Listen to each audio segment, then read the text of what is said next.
Jason, man, we got a good one today. We got two special guests with us today. So for the first time with us, we have Ashlee Marshall, and we have returning guest Stephen Marshall. Stephen's been with us for a couple episodes in the past.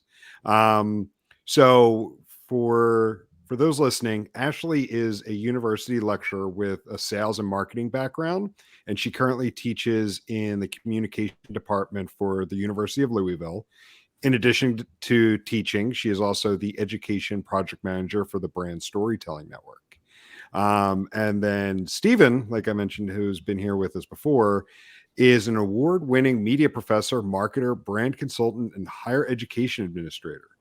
He is a former academic chair at East Tennessee State University, which I'm repping the swag he sent me.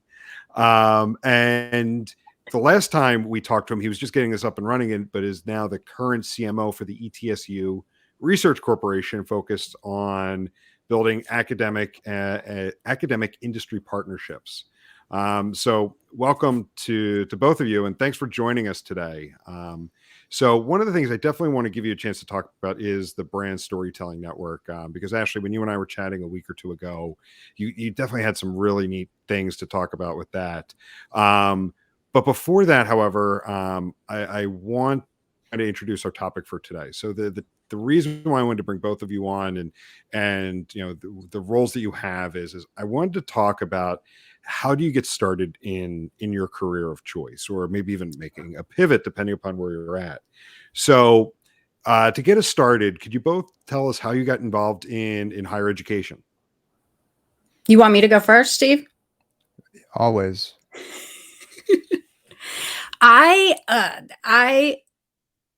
So I went to the University of Central Florida, and I was a communication major. And then after that, I went into sales and marketing jobs. I liked it, but I can seriously remember sitting there at graduation and just feeling like there was still so much that I wanted to learn. And in the sales and marketing job that I was in, I knew that if I wanted to go back to school, there was no way that I was going to be able to do that, because it was group sales at a tourist attraction. And I mean, you'd get a group in at 9 o'clock in the morning, 3 o'clock in the afternoon, and sometimes 7 or 8 o'clock in the evening. And if you had a group there, you had to be there. You were representing the company. And so I eventually decided to move out of state and went and got my master's. And as I was getting my master's, they allowed me to teach. And I found that I enjoyed it and I had a knack for it. But after I graduated with my master's, I went back into sales and marketing.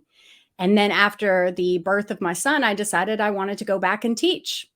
And I love it. I was an early adopter of online teaching. And I just found that I really enjoyed it. And I was able to make a connection with people that I had literally never physically met. And I think that that's just really cool. And I actually prefer online teaching, actually. Steve? Yeah, I've always liked media. Going back into even high school, I was one of the, yearbook people. Yeah, see, I knew Ashlee was going to have some kind of comment about that. AV cart guy? Yeah, AV cart guy was not me, but yeah, pretty close to that. And I still look like the AV cart guy, but so I just have always enjoyed media. I grew up playing music, and so really understood at an early time the power of what promotion can do, and I didn't know anything about aspects of branding and any of that kind of stuff. But kind of just, you think about a band, you think about your identity, like you just kind of all those things that connect together in a way that really just propelled me to continue to just to learn about media.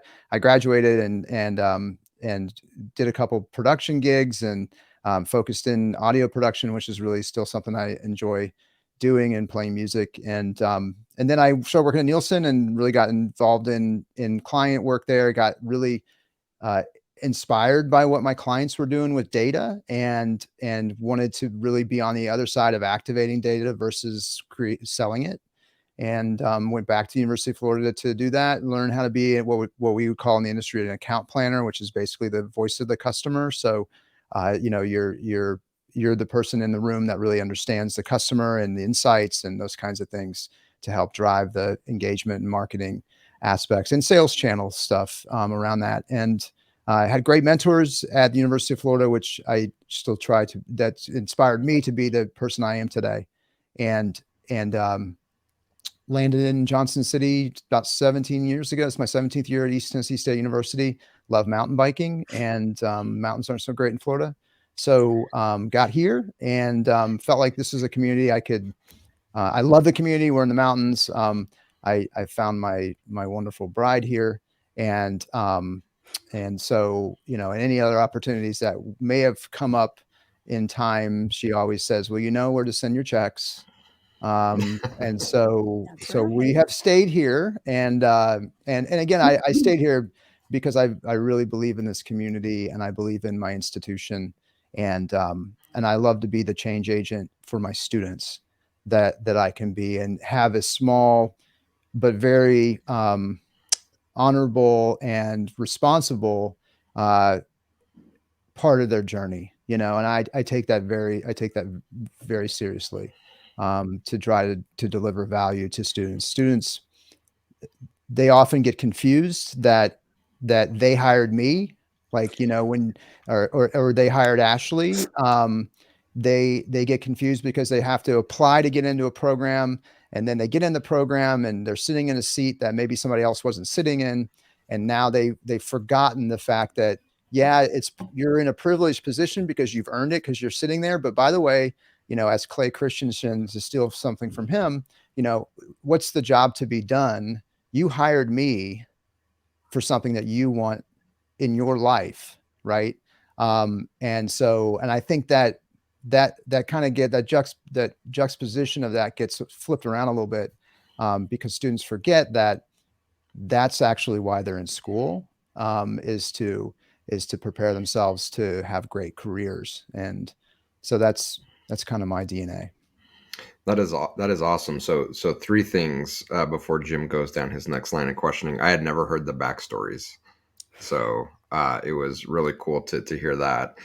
Number two, I think you live in an amazing place, although I've never been there, but I've been able to meet, through the two of you, a handful of people from your community, and every single one of them is just pure, like, really good, helpful people that want to do good, which is awesome. And I don't know if that's a reflection of your network or the area you're in, or both, but that's been really cool to see. And finally, I didn't realize I shared a little bit of kind of overlap in history with Ashlee, in that at the end of my undergrad experience, I was offered a position to teach for no pay, but they would cover the complete costs of my graduate school, which I felt like was a deal I couldn't pass up. However, I don't know if I escaped at the end of that, or if I wasn't good enough to continue teaching, but that was kind of the end of my formal teaching. But I really enjoyed that 2 years of teaching experience while I was in school. Well, I will say, I think compared to how I taught, and sorry that university, but compared to how I taught when I was in grad school, I am a much better teacher now. Well, you better be. You've been doing it a long time. So yeah, but I think something about it just kind of clicked when I started thinking of it as educating, but also entertaining. And I think that's when it really clicked for me. Like, how that person all the way in the back of the room, or that person that has so many distractions around them at home, how can I get them to focus on this? And so I open up all my lectures with something funny. So I talk about some really deep stuff, like interpersonal conflict, family communication, whatnot. And that's why I can't put my lectures on YouTube. I've tried, but because of copyright stuff, I can't, of course. But I started seeing my lectures as something that I need to craft to get people interested in. And, we had a mutual friend who since passed away, but his name was Dr. Chris Dula. And he has his lectures on YouTube. And they are just so dense with information, but he's also entertaining to listen to.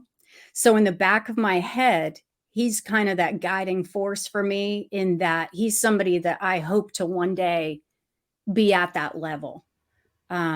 It's just thinking of myself as an entertainer and an educator both at the same time.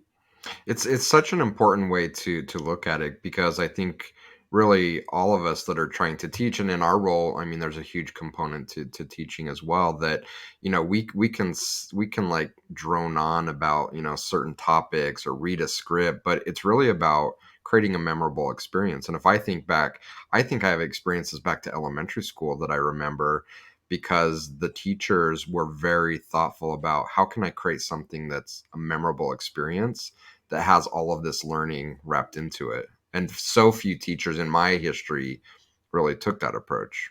So, Well, Well, I was just saying, I'll interject real quick just to say that, you know, Jim had talked about, unpacking brand storytelling a little bit. I'll just tee a little bit of this up for a second, because the whole idea of how our brains work by remembering, their emotion driving and their stories, right? And so we remember when we get thrown facts and stuff that don't have contextual kinds of things to glue them together, which is the story. Then, and I say the story, I'm using that very loosely in the infotainment thing that Ashlee was talking about, right? So creating that engagement helps capture the context and makes those facts and the information that we're testing on sticky, versus the PowerPoint your life to death kind of an approach that, unfortunately, and when I'm speaking of professors, I'm not talking about ETSU, I'm talking about the academy in general. yeah. Unfortunately, people just go, oh yeah, I'll just put the PowerPoint deck up online and I'll narrate it, and that's good. And it's not. That's a horrible experience in the sense of how you would educate somebody, because it's not engaging. It's actually painful. Yes. And so that's the power of what she's talking about. And it's just that, yeah. and science supports all that. And it's such an important topic for our audiences as well. I mean, especially for our audience, because I don't think, we can talk about in general teachers maybe not thinking about how we create that memorable experience and how we kind of tell a story around the educational topics that we're covering. But it's such an important topic for our line of work, because I'm sure Jim has some stories. I can't begin to tell the number of times I've been in a conference room where you bring the data analyst in and they say, well, okay, so let's go ahead and look at this null hypothesis of this theory that we're doing on this covariance of terms and analysis on, we're going to plot it along this binomial test. But everyone's like, what are we talking about here? Right.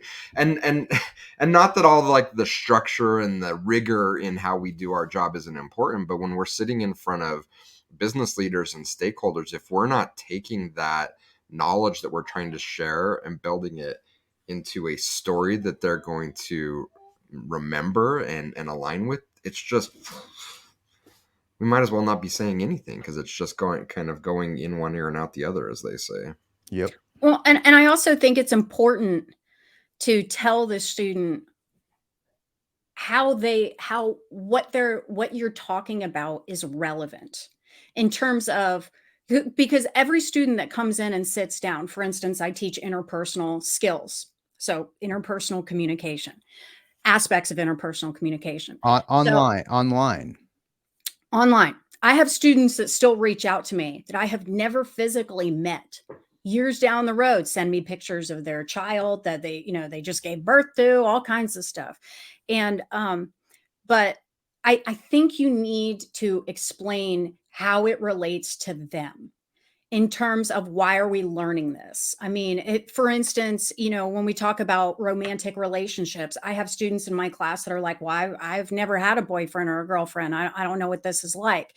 And so if you can explain that, even though you're not using it now, this information may be useful to you in the future. And that is an argument that just absolutely drives me crazy. And I see this sometimes on Facebook, where you have students that are like, I'm learning geometry, never going to use this. And it's like, okay, great. So you can see that far into your future to know that you're never, ever going to have a job where you're ever going to have to learn anything like that. or you're ever going to need to know that? And the answer is no. I mean, I learned things in college that I never thought I would need to use. And then 10 years later, it came up. Well, and the other part of that is the gen ed experience is to have a foundation to be able to have critical thought, which is, one of the goals of a university experience. But also it is a way for you it's a way that your brain gets wired to learn things and making you feel uncomfortable in spaces that we're all going to have to learn things, when I work with our accountant on taxes, and I don't do that often, because they do most of that work. But when they ask me to read stuff, I may not even actually read it, because I just don't it's a struggle, I got to get power through this, right? Because my brain, I don't care. I'm not interested. Yeah, it's my tax stuff, but I want somebody else to tell me the rules of it, but I still have to engage in it. And it makes me think of things in a different lens. And that's a hard thing to explain to somebody, but that's the part of why universities get accredited, is because they're looking at those foundational things that we know lead to enhanced critical thought, which are gen ed stuff around literature and writing and science and art. But I also think, though, when you think about it, if you have an actual conversation with your student, first of all, if your student has the chutzpah to even approach you and say, why are we studying this? I don't understand. I'm an accounting major. Well, what do I need this for? I think I just think most knowledge is valuable knowledge. Even though you're going into accounting, for instance, what I teach about, you're still going to have to deal with people. You're still going to need to relate to people. You're still going to need to have dual perspective and know about perception and things like that.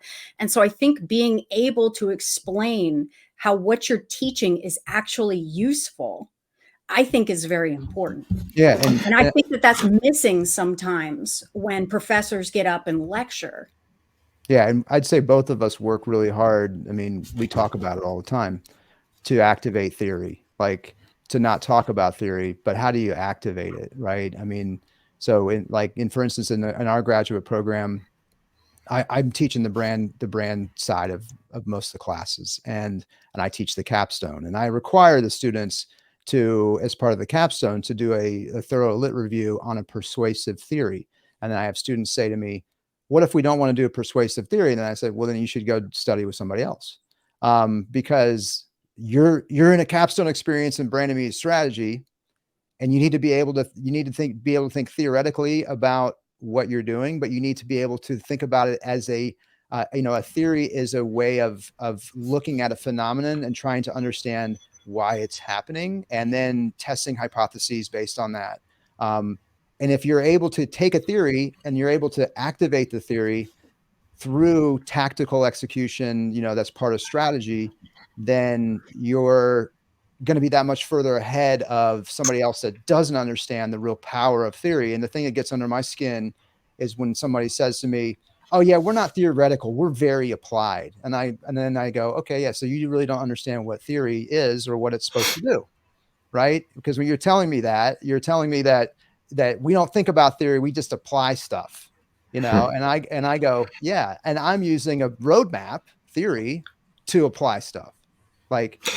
And there's a really strong parallel to your background in that the applied stuff is really good for doing repeatable things. So I can have sheet music and play your beautiful upright bass, and I can play a song.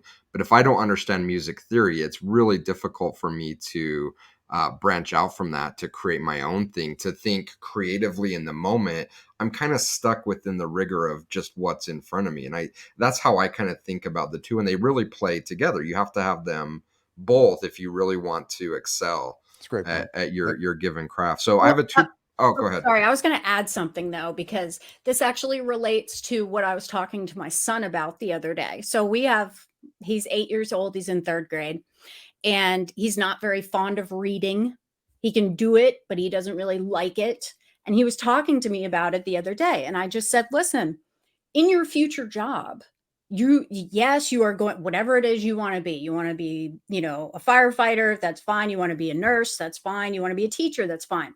No matter what you do, I'm sure there's going to be something about your job that you are going to have to do that you don't necessarily feel like doing.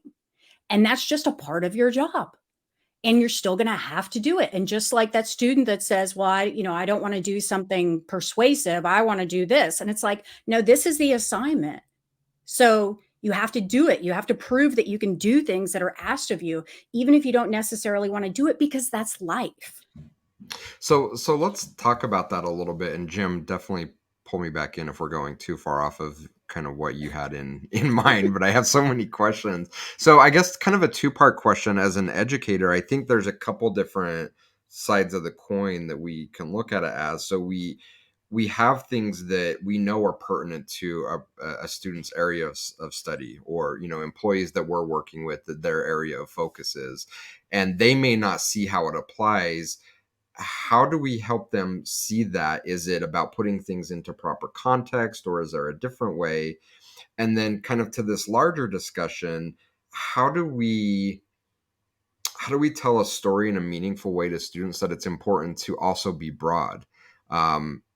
Just looking back on my own college experience, I took so many classes that had literally nothing to do with my major. And I can't tell you how many credits over that I needed that I graduated with, because I loved geology. So I took a lot of geology classes. I loved music and art history and theory. So I took a lot of those, and I have like 30 more humanities credits than I need. But one, I loved studying those things. But two, there are very real learnings that I took from my courses I took in geology that I apply to my day-to-day job as an analyst helping companies understand consumer behavior. You may not believe there's a connection, but there's so many connections there. So how do we create that, I guess, desire to learn more than just our kind of narrow craft? Steve, do you want to take this first? Yeah, I think it's trying to inspire people to think about things differently. So one of the ways to talk about to give you an example of what I do, when a student likes a song, they go figure out who the artist is, right? You like an actor, you go watch more of their films, TV shows, whatever she or he has done. I'm in the brand space. So I'm in class and I'm like, what brands do you guys like? Have you ever gone and looked to see who's doing that work? Have you ever, like, just like an artist, like you would go explore like the band and you'd go, geek out on the band and stuff. Have you ever gone and geeked out on who's the shop doing that work? Right. So it's trying to help people stretch out in ways that they haven't thought about doing that. And I think the other thing that I do is that I really focus a lot of my work on, and I know Ashlee does this too, the way that she teaches, is experience. Like how much can we put people, and you guys I've been on your podcast talking about this before, but how do we throw like the John Wayne swimming, right? Like how do we, I love that example. I can't remember what movie it's from right now, but it's where, John Wayne takes this young kid and he says, I can't swim. And he grabs him and throws him in the lake. And then the kid just like is treading water and finally gets to the other side of the lake and goes, I can swim, and that's a big part of what I do. I mean, I actually get students complaining to my chair about the fact that, oh, he doesn't like tell us exactly like what we need to do. And I'm like, yeah, go welcome to your freaking life, man. Like, that's wait until you have your job and you're responsible for having to deliver, and you're by yourself and you have to deliver. So I'm doing this with you in a very closed and controlled environment where I'm expecting you to not, and you're working on real campaigns, and I'm expecting you to make mistakes. I'm anticipating you making mistakes. Like, because it's so much better for me to be able to coach you up right now on those mistakes, but putting those students in that space of that create space, which is the highest learning outcome, it is the highest of all learning outcomes, that create space. It is also the highest retention of learning outcomes, is when you put people in the create space. And so that is using knowledge that you have accumulated, not only in the discipline that you're in, but other knowledge of your life, to be able to make, you know, I mean, the space that I am teaching in, it's art and science, right? I mean, it's the it's the in business, it's the three of those things overlapping. You know, we're using science to help us understand human behavior and understand how we drive insights and how we measure those things. We're using social science for all that stuff, but we're making art to engage and to pull people in and have people care about it. And we're using, you know, emotion to drive that. And that's an experience through learning. And the most important part of that is reflection. And so you have to have the chance to do the work and then reflect with the student on the work that had been done and what could have been done differently, what was successful, you know, what would you do if you could do it again? Reflection is a key to that approach. You know, just to relate back to what Steve said, I think asking questions is the best way. I mean, even in terms of those students that I say that are in accounting and I'm a communications major, letting them know that even when they get later on, they're still going to need to know how to write and be able to form an argument and respond to that argument. And the best people in every single field are those that can teach what they know. And so it's not even, you know, even though you're not a communication major, I'm trying to teach you how to form an argument and teach somebody about your response and how to form that argument properly and how to relate to other people. You know, for instance, I have some students that come in that really do not really understand how to write a research paper.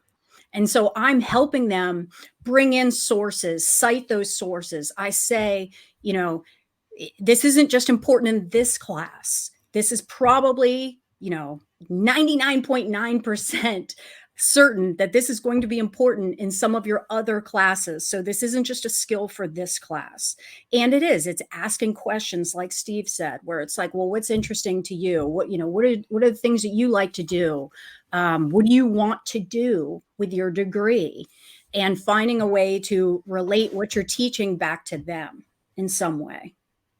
Do you ever have students come back and say, I really hated that class and how you taught, but I'm so grateful that you did? No, because I get students that are hostile towards me at the very beginning. And then they are always won over before the end of the semester. That's awesome. And so, I mean, I had a student write me and tell me that he just wants to let me know that I don't have a money tree in his backyard. Yeah, I sat back from my laptop and I was like, you know, I'm like, how do we answer to this one? I've had some really nasty emails that back at UCF, I mean, there's no way I would have ever written that to any of my professors. Entitlement is just ridiculous, but I think you should tell the counter of that story you just told, Ashlee, about the young woman that had to go out to the well to get water. Oh, so I had a student that took my class from Jordan. So in the Middle East, Jordan. And I mean, the conditions that she was dealing with. And I mean, there's something in my class. So there's a project in my class where you have to watch a movie. And it's like, well, she wasn't able to do that, but she could write this paper based on a book that she read. And, you know, I've had students where English is not their first language, and yet they get up and they do a presentation. I've had students from Russia, I mean, from all over the place that are recording at all hours of the day to turn in presentations and things like that. And then you get students over here that are upset because their group wants to meet at 8:30 in the evening, and that's not convenient for them. So, you know, it's just, you get all types of students, and some that want to persevere through it, and others that are like, well, I'll fit school in when I can. But the thing about me is I always said that I would stop teaching when I started to lose my understanding, trust, and empathy for my students. Mm. And so my goal is to always be the type of instructor that I wish I had had. And, because our brains really are not matured until we're 25 years old. And you're having these students that are trying to make huge life decisions that they think are going to just make or break them, which I wish that I could just grab them and hug them and just say, what you're doing right now, just get your degree. Just get a flippin' degree, okay? Because, you might not end up in that field, but you'll have a degree. Your name will at least get put in the pile. And for real, what you're studying now might not be where you end up later on down the road. But it'll all work out as long as you work hard. So anyways, I don't know where I was going with that, but I'm just saying, I just try to be as understanding and trustworthy. I always fall on the fact that the majority of us are good people. And I'm really not going to let those one or two students that are really trying to work the system ruin that trust and empathy and understanding for everybody else. And just like this in summer, I'm going to take summer off because I'm starting to get a little burnt out. Things are really starting to get on my nerves that didn't used to get on my nerves. So I'm going to try to take a summer off. But I just think that that's important. I'm not going to be that person that's going to sit back and be like, oh, they're trying to stick it to me. It's like when you have that student that writes you at midnight and just says, listen, I've been throwing up for the past 2 hours. I feel horrible. Is there any way that I can turn this in, by 5 o'clock tomorrow or something? I'm like, yes, that's fine. I don't need a doctor's note. Well, I mean, I focus on making people comfortable with being uncomfortable. Like that's what that's what I do. I mean, I really, and that's why I get people complaining about me too. Because I'm not coddling them and holding their hand and telling them every step of the process. Right. Because guess what? We have this thing called freaking Google that if you can't figure something out, go find out for yourself. Like, it's crazy to me that people, I mean, part of all this is learning how to learn. Mm-hmm. And if you don't take the chance to be independent to do that, then, and again, that's where Jason, you had said, I've got a card up here. I've got stuff in my office where it's the same sentiment. You were really hard on me. I'm really grateful for that, and that's the kind of thing that I'm super proud of because of those messages. But at the same time, I get the other ones too, where I get a phone call from my chair or from our graduate coordinator sometimes as so-and-so is upset because you're not, and I'm like, well, it's too bad. I mean, so-and-so says you have favorites. I'm like, yeah, I do have favorites. I like people that kick ass. Work. Yeah. I mean, there's no limit to the amount of favorites I have. You just have to kick ass. Like everybody can be in that favorites bucket. Like, but I do when one of the things I do in the capstone experience is I have students keep track of their hours of how they're working on the projects outside of class. And it's pretty easy when I can write 72 hours on one end of the board and I can write 18 on the other. And I go, what do you all think these numbers represent? And everybody looks and goes, oh, no. And I'm like, these are the two extremes of the hours people are putting into this class. And so if you're upset that I have favorites, I do. I like the people that are on the 72 side because they care, they're engaged. They want to, again, going back to what I said when we started, they hired me. Yeah. Like, you guys hired me. Like, why are you attending this? There's this whole urban legend of like, oh, if the professor doesn't show up in 10 minutes, then we can leave then we can leave class. It's like, oh, okay. So wait a second. So when you go to a movie and the movie doesn't start, the movie starts 10 minutes late, do you get up and go, we can leave. We don't have to stay for the movie. We can go. Like, it's like, You paid for it, man. You don't have to be here if you don't want to be You here don't have to be anyway. here. Like, I'm not your daddy, man. Like, Yeah. you know, like you paid for it. This isn't Yeah. high school, you know? Yeah. Like, and so, and at the same time, I understand, and I know Ashlee does too, that we have people that are just like, they just want to get their degree because they're going to go do whatever they're going to do. And, you know, we can think of all different outcomes that could be: go work for mom and dad, go whatever they're going to go do. And they just don't care about the class or whatever. And so, you just, you do your thing with them. And it's like, I'm not a golfer, but it's it's the analogy of like, the good golf shot brings me back every year. Like the handful of students that completely like crush it, like that to me is so inspiring, and it's so inspiring when I see them, being in my role, 20 years now as an educator, previous, doing my doc work at UF and then here. I still am in contact with students that, I've been part of that journey, and they write me on LinkedIn and ask me questions about things. Hey, have you read this book? What do you think about this? And it's like I told my students yesterday, we're wrapping up the fall semester here with Thanksgiving and everything. And I said, guys, this is our last in-person class, but my privilege is that I want to be a part of your journey now, and a month from now, and 10 years from now.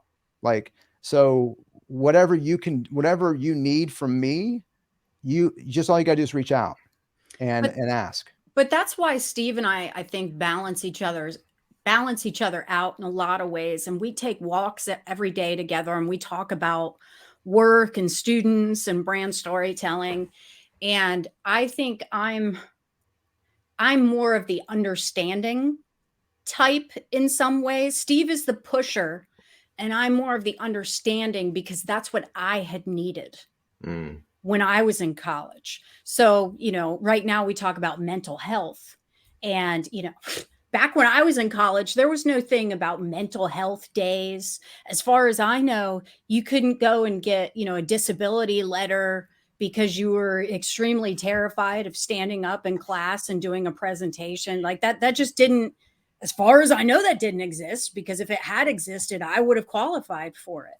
I am somebody, and I don't care, I'll tell anybody and everybody this, but who has a history with depression and anxiety since I was 16 years old.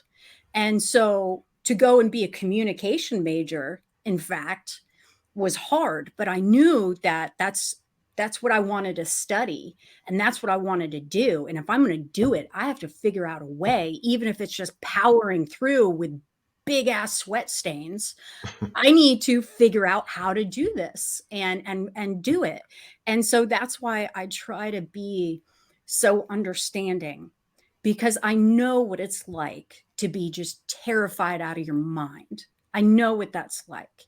And I never felt like I had a professor that I could genuinely disclose things to and talk to, and that they would understand.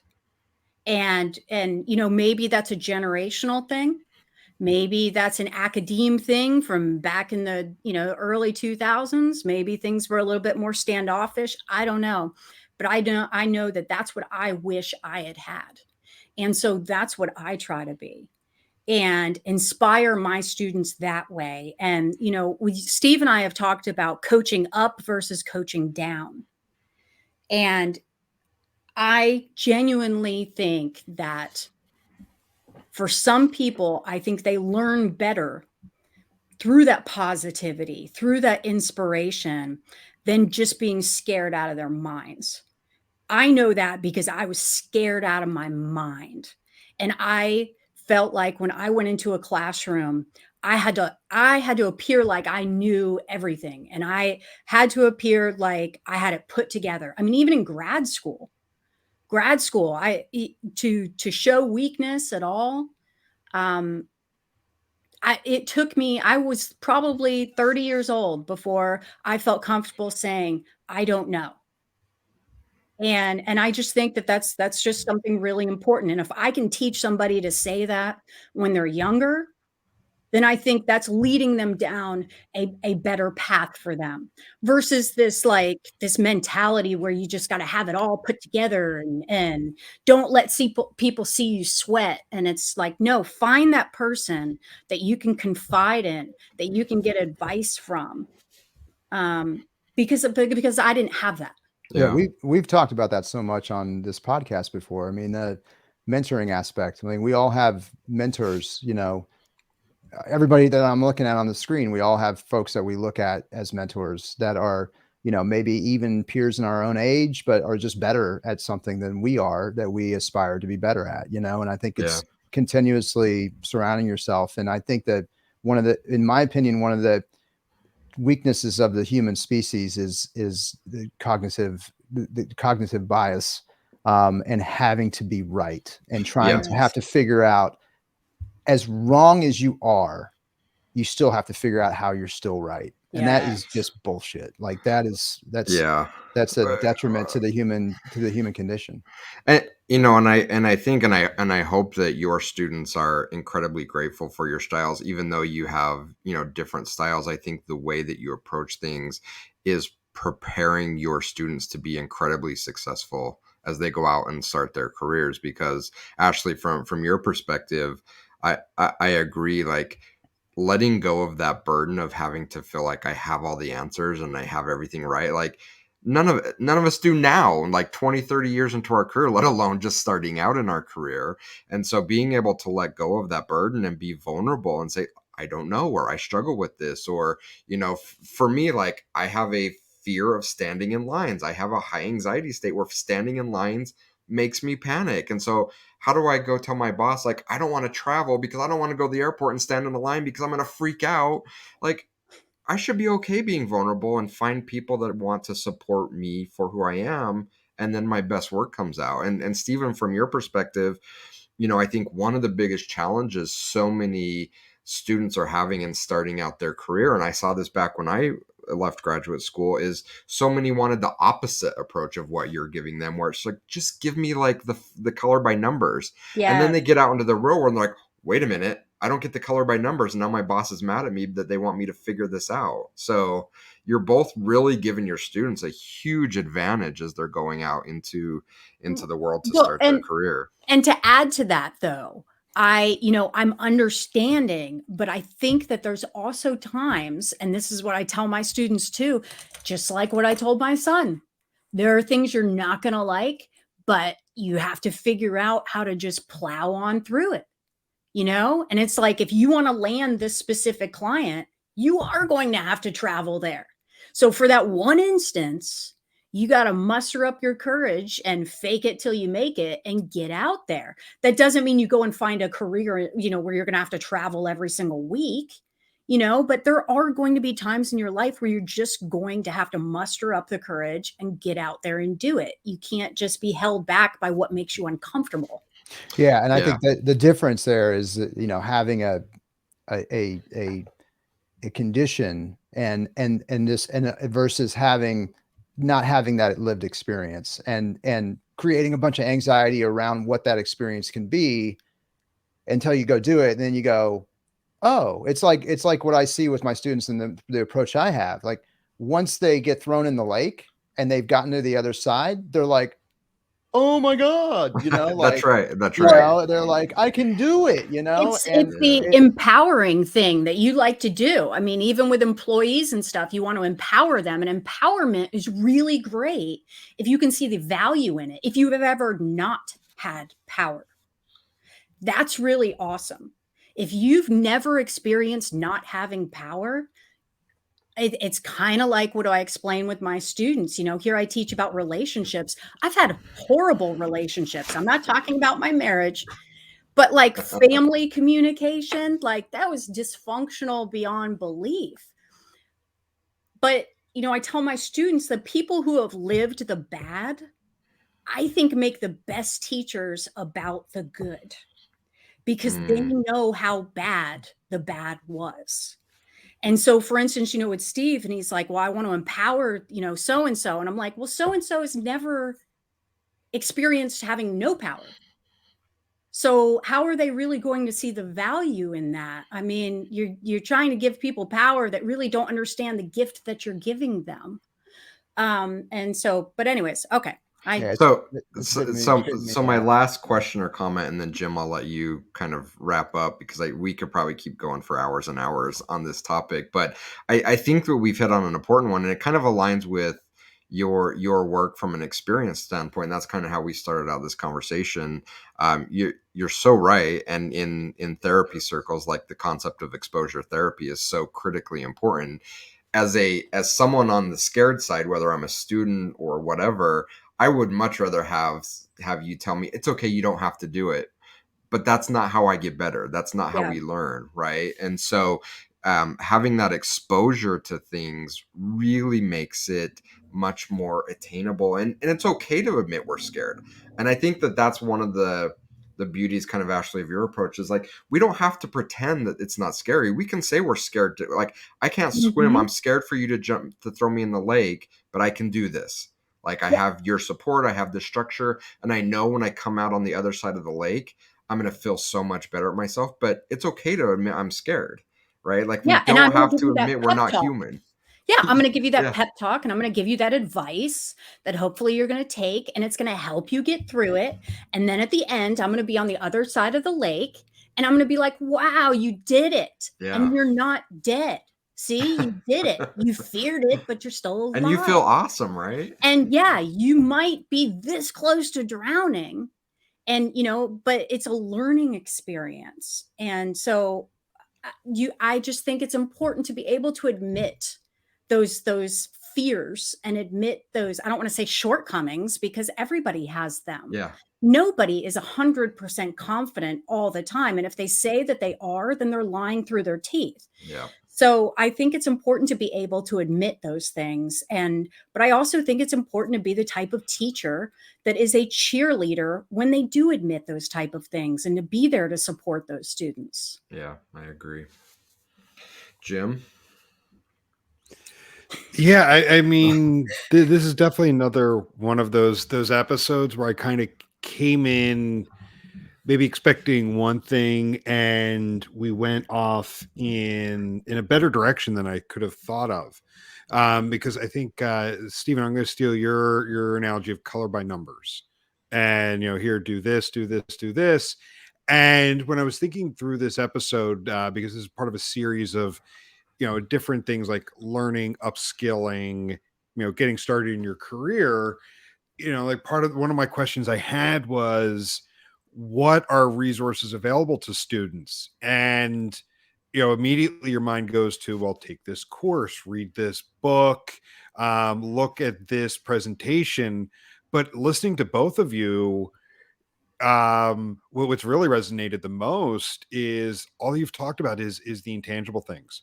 Seek out a professor or teacher or mentor that's going to stretch you, that's going to push you, that's not going to coddle you, that is going to be understanding when the time is needed, but is not going to take every excuse for not showing up. And I think that's the most valuable takeaway from this conversation is don't just think, oh, if I read this book, I'm good, or I watched this presentation, or I ticked these 3 courses off my list. It's seek out those people that are going to push you, whether that's to get in front of the class or just jump in the water, and I'll be there to rescue you, but you got to try it.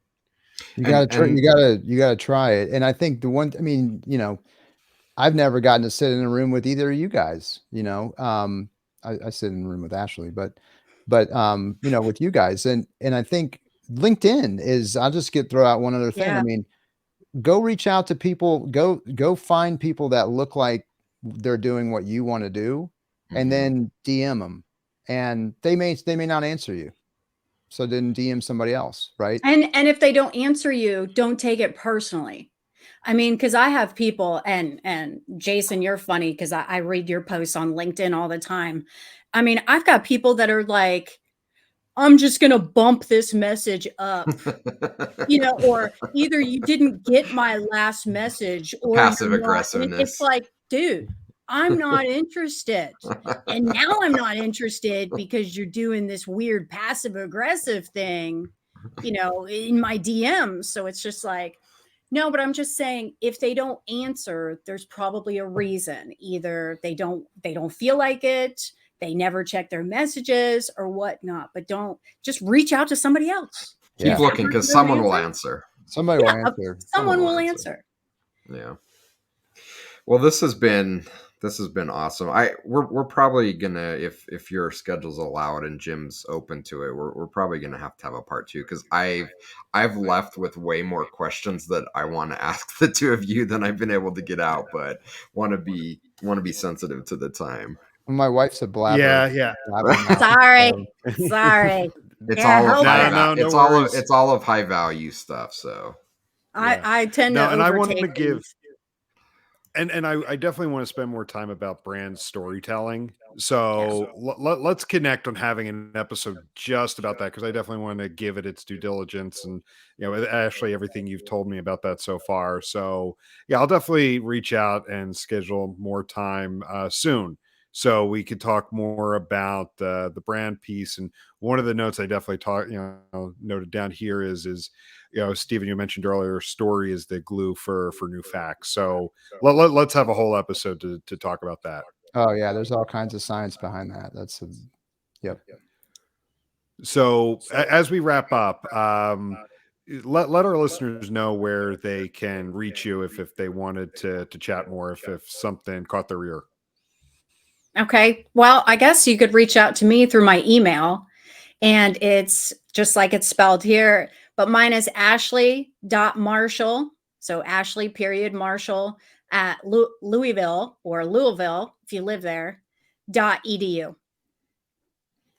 And you can find me on LinkedIn, Stephen. Oh yeah, I'm on LinkedIn too. Stephen Marshall, but you can Google me and don't try to connect with the murderer. There was like a terrorist or somebody named Stephen Marshall, the murderer.